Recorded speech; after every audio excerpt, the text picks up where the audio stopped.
Hello everybody, ito po ang inyong lingkod, Euritech at your service. Ano nangyari na nilublog mo sa bigas?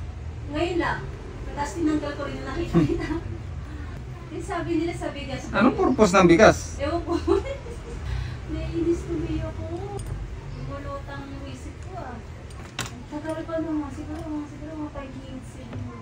Bakit? Parang Hindi kasi, minsan kasi, ano kasi ako ng damit, nagpipili ako. Hindi ko pala alam, nandun pala sa sa isama ko. ano, walang naapektuhan na iba. Basang-basa talaga. Oh. Kaya nga, hindi na gumana. Pag binubuksan ko, bawal pala.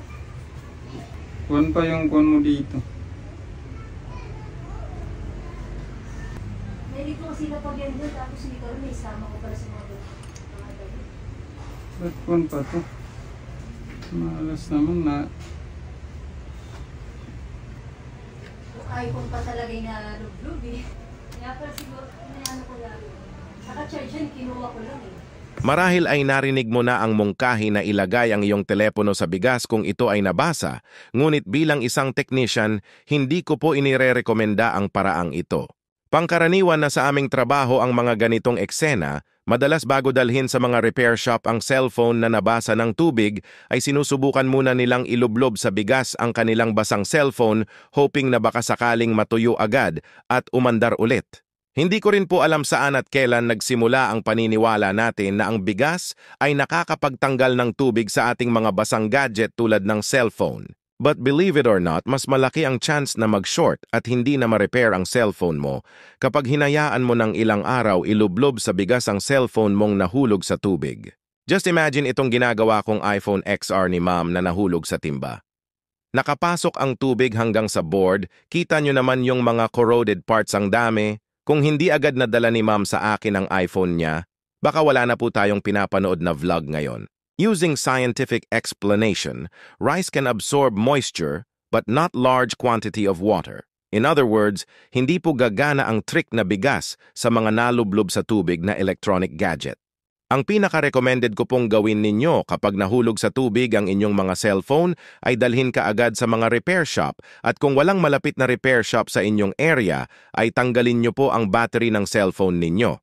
At kung hindi kayang tanggalin ang battery ay patuyuin nyo na lang po gamit ang hair blower or electric fan. Remember po na huwag pong i-charge or subukang paandarin. At as soon as possible ay dalhin ka agad sa inyong trusted technician para matanggal ang battery at malinisan ang unit. Ang main target ay dapat as soon as possible po ay matanggal ang battery para mapigilan ang pagkasira ng mga main component ng unit. Sana po ay na-deliver ko ng maayos ang tips and tricks patungkol sa mga dapat gawin kapag nahulog sa tubig ang inyong mga cellphone. At dahil napatuyo ko na ang lahat ng parts ng unit ni Ma'am at na-reball ko na rin ang boost IC na nasunog, ay pwede ko nang i-assemble ang unit para ma-check kung usable pa ba ang kanyang iPhone XR. I'm hoping na sana gumana pa ang LCD dahil nakita nyo naman po kanina na habang binubuksan ko ang unit ay may tumutulo na tubig na galing sa loob. Wow, ang swerte naman ni Ma'am at okay pa ang LCD ng kanyang iPhone. Salamat sa Panginoon at nagawa pa ang telepono ng aking kliyente. Masarap sa pakiramdam na makitang aalis na nakangiti ang aming mga kliyente. Sana po ay napulutan niyo po itong video natin ngayon ng kahit konting kaalaman. Ito po ang inyong lingkod, Euritech at your service. Hanggang sa muli po. Salamat!